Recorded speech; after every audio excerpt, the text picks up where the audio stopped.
জানো কি, এমন একটি জায়গা আছে যেখানে তোমার চোখের জল পর্যন্ত বরফ হয়ে যেতে পারে। সেই জায়গাটি লাদাখের দ্রাস, যাকে গেটওয়ে অফ লাদাখ বলা হয়। সেই জায়গাটির তাপমাত্রা সবসময় শীতকালে সাধারণত -20 থেকে 40 ডিগ্রি অবধি থাকে, কিন্তু একবার সর্বনিম্ন তাপমাত্রা হয়েছিল 1995 সালে, সেটি ছিল -60 ডিগ্রি সেলসিয়াস, যেটি ছিল পৃথিবীর দ্বিতীয় শীতলতম স্থান। আর এখানে মানুষ বসবাস করে প্রায় 1200 থেকে 1500 জন। এমনকি তাই না, শীতকালে কিছু কিছু মানুষ এখান থেকে অন্যত্র চলে যান প্রচণ্ড ঠান্ডার কারণে। এবার আসি পৃথিবীর সবথেকে শীতলতম স্থান, সেটি হলো রাশিয়ার ওইমিয়াকন।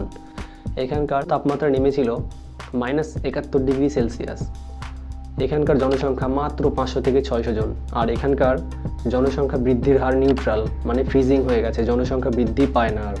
আর হ্যাঁ, তোমাকে যদি ফ্রিতে নিয়ে যাওয়া হয়, তুমি এই দুটো জায়গার মধ্যে কোনটিতে যাবে অবশ্যই কমেন্ট করে জানাবে, এবং কার সঙ্গে যাবে তাকেও ভিডিওটি শেয়ার করে দেবে।